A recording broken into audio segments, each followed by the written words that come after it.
There's something the world doesn't tell you. No matter how much inner work you do, the chaos doesn't disappear. The bills still come. The emails still pile up.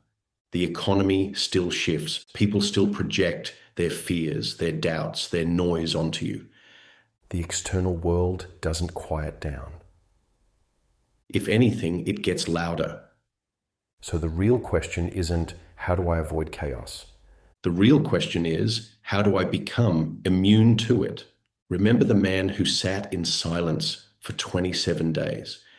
When he re-entered the world after his month of stillness, chaos was waiting for him. Projects needed attention.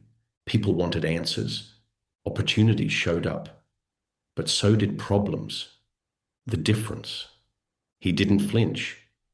Where before he would have rushed, forced, or fought, now he sat calmly in the storm. Emails came in. He smiled. Unexpected bills arrived. He breathed. Old patterns tried to pull him back into proving. He stayed still, not frozen, not passive, anchored, because he had learned the secret: chaos doesn't shape you. Your frequency shapes chaos. Here's the part most people miss. The field doesn't mirror the external world back at you. It mirrors your broadcast in response to it. Two people can face the same storm.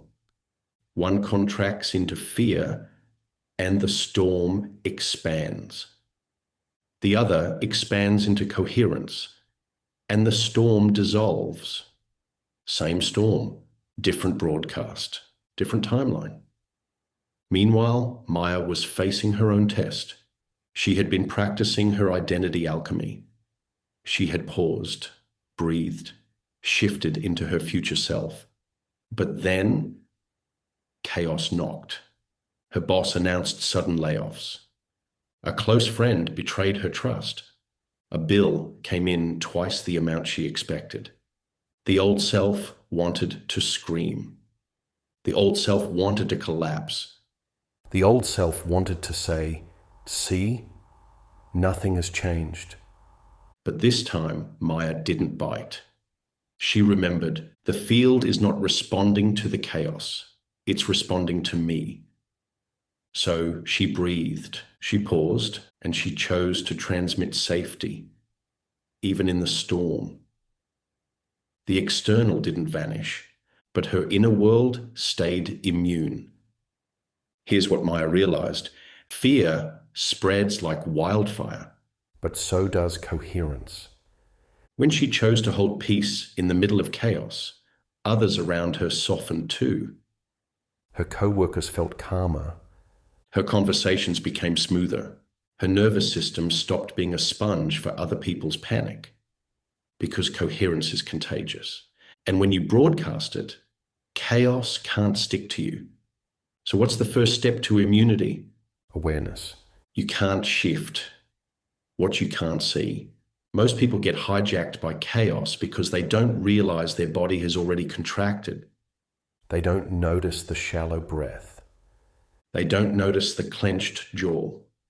They don't notice the nervous system slipping back into survival mode. And so, unconsciously, they broadcast fear. But the moment you notice, the moment you say, my body is trying to transmit the old signal again, you interrupt the loop. Awareness itself is the first shield. Here's the paradox. Chaos isn't proof you failed. It's proof you're being invited to anchor. The storm doesn't appear to punish you. It appears to test the strength of your broadcast. Because if your frequency collapses at the first sign of chaos, it was never coherent to begin with. So chaos is not the enemy. It's the mirror. It shows you exactly where your signal is strong and exactly where it still leaks. And here's where their stories align. The man, seasoned from his silence, had learned to smile at storms. Maya, fresh from her identity alchemy, was just learning to hold coherence in chaos. Different journeys, same lesson. The field isn't testing you, it's showing you where your old self still wants to broadcast, showing you where your new self has taken root. And if you can anchor here, in the middle of chaos, you become immune, immune to fear, immune to urgency, immune to the manipulations of the 3D world of objects and things. Because your frequency stops being reactive. It becomes directive. This is the first shield of energetic immunity, awareness. Noticing the moment your body slips back into survival, catching the old signal before it broadcasts, and choosing coherence instead. Because once you're aware, you're no longer a sponge for chaos. You're the transmitter that shapes it. And when you learn to hold this posture, storms stop pulling you down. They begin bending around you. Maya began noticing something profound. The world hadn't changed. Bills still came. Emails still carried urgency. People still projected their stress. But she had changed. And that shift in her frequency meant the same external triggers no longer had the same impact. It wasn't that she was suddenly free of challenge. It was that challenge no longer dictated her nervous system. And that's when she discovered a new layer of power, energetic hygiene. We like to think we're sovereign, that we rise above our environment. But the truth is, every sound, every word, every vibration around you interacts with your field. The music you listen to, the conversations you allow, the spaces you inhabit, the digital content you consume. All of it feeds your nervous system. All of it reinforces an identity. And if you don't curate it, the environment curates you. The man who once sat in silence knew this well. When he returned to his life, he chose differently. He turned off the news. He stopped entertaining conversations rooted in fear. He began his mornings in silence before the world could touch him. It wasn't avoidance. It was stewardship. He knew if he let the noise in first, his broadcast would weaken. So he built his mornings as a fortress of coherence. Not rigid, not controlling, intentional. Because he wasn't just protecting his peace. He was protecting his signal. Maya, too, began noticing how her environment influenced her. The fluorescent lights in her office drained her. The endless scroll of social media left her agitated. Certain friendships kept pulling her back into gossip and lack. So she started curating. She swapped heavy music for soundscapes that lifted her. She lit candles and brought fresh flowers to her desk. She limited her screen time and replaced it with short breathing breaks. She leaned into friendships that spoke to her future self, not her past. These weren't massive life changes, they were subtle shifts, but subtle shifts stacked become seismic shifts in frequency. Most people here curate your environment and think it means isolating yourself, running from contrast, or obsessing over control. But energetic hygiene isn't about hiding. It's about precision. You're not afraid of chaos. You're simply unwilling to invite incoherence into your home. You're not running from people. You're magnetizing those who match your broadcast. You're not cutting out the world. You're choosing the version of the world you want to amplify. This isn't about fear. It's about sovereignty. As Maya and the man deepened their practices, they each discovered something remarkable. Immunity didn't just come from avoiding chaos. It came from broadcasting coherence so strongly that chaos couldn't stick. This became their frequency shield. Imagine your field as a sphere of energy extending several feet around your body. Every thought, every emotion, every posture adds charge to this field. When incoherent, Fear, scarcity, urgency, the shield thins. External chaos seeps in. When coherent, peace, love, certainty, the shield thickens. Chaos bounces off. And when this shield is strong enough, you stop absorbing the field of others. Instead, you set the tone. Think about it. The majority of people broadcast fear, scarcity, and doubt. They walk into a room carrying static, and everyone else picks it up. But coherence works the same way. When your shield is strong, your frequency becomes the dominant signal in the room. You stop being infected by fear. You start infecting the space with calm. This is why we talk about the presence of certain leaders or teachers. It's not charisma, it's coherence. Their shield is so strong that everyone else entrains to it. For the man, his shield was built through stillness.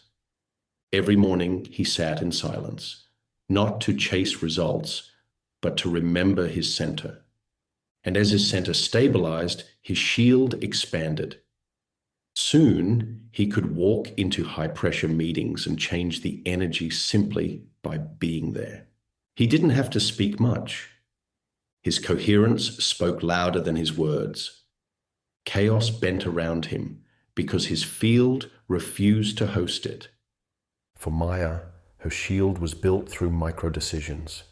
Every pause, every breath, every refusal to collapse back into urgency strengthened the charge around her.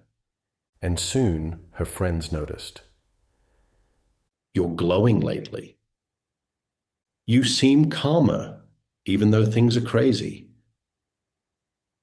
Something about you feels steady. It wasn't a compliment. It was feedback from the field her shield was holding. Her frequency was shaping the space instead of absorbing it. Here's the paradox. People think strength comes from tension, armor, defense. But true strength in the field comes from softness.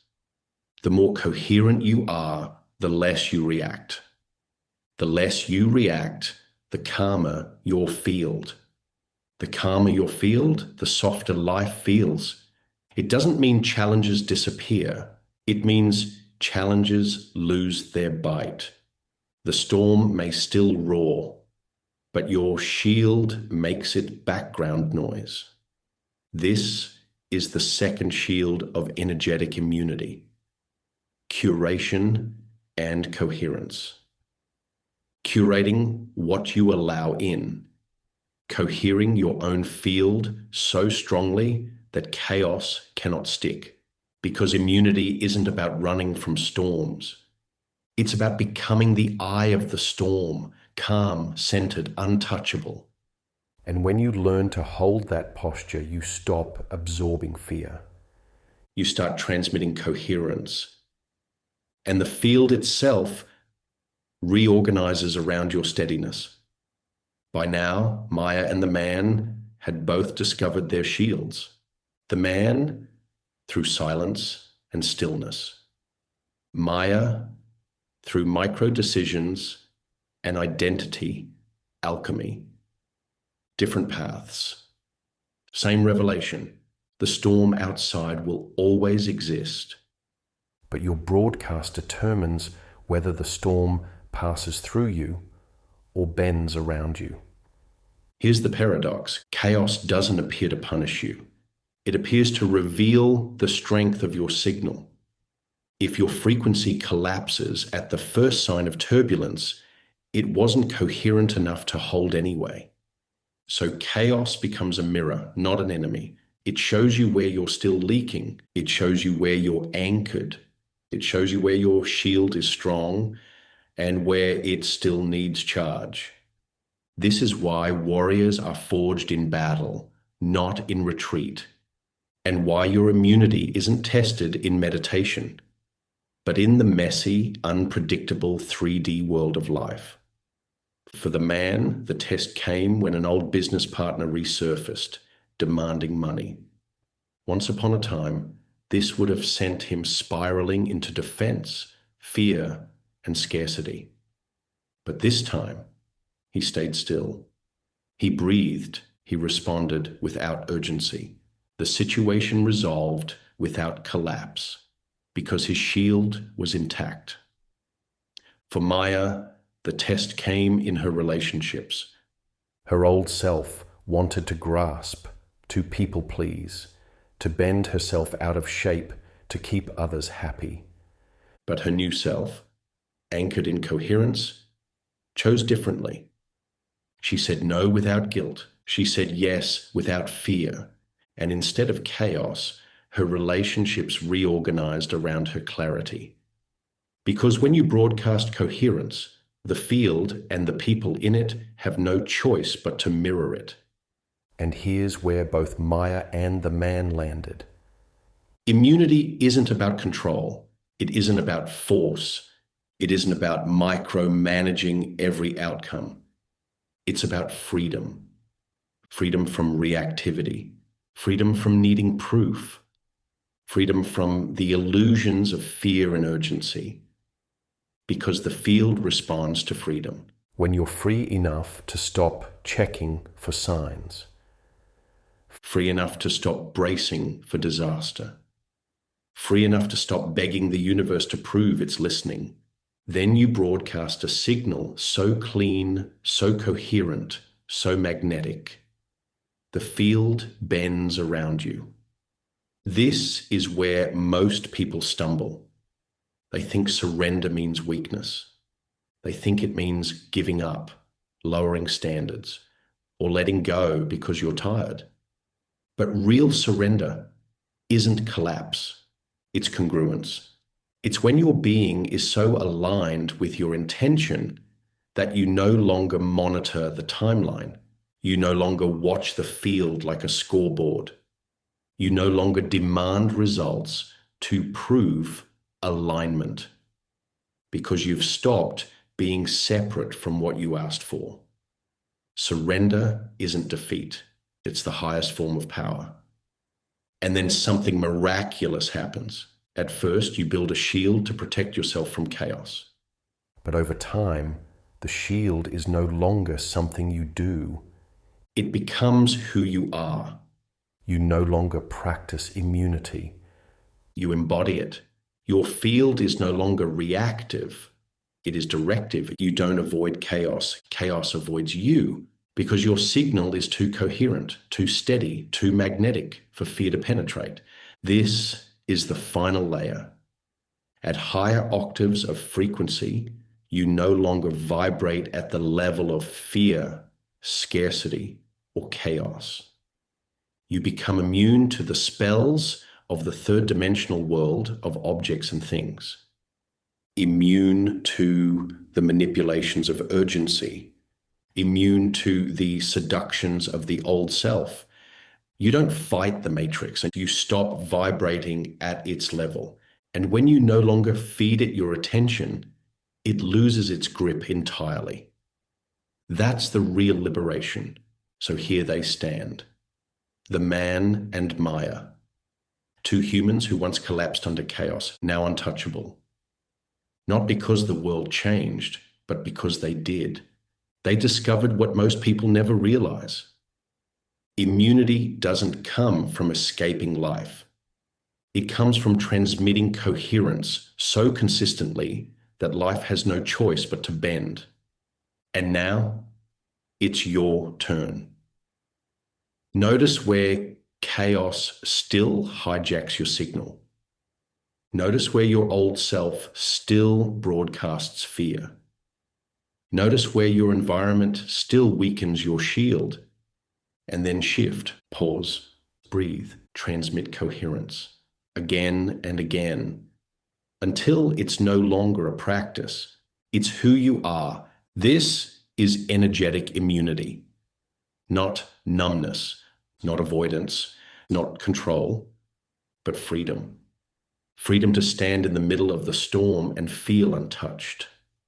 Freedom to walk through chaos and remain calm. Freedom to dissolve the old identity that once collapsed under pressure, and embody the new self the field cannot ignore. So let this be your declaration. I am immune, not because the world is quiet, but because I am coherent. Say it. Feel it, broadcast it, because once you do, chaos loses its power. The old self loses its grip, and the field, faithful, mathematical, inevitable, reorganizes around your freedom. If you are still listening and found this valuable, let me know in the comments section. Big love.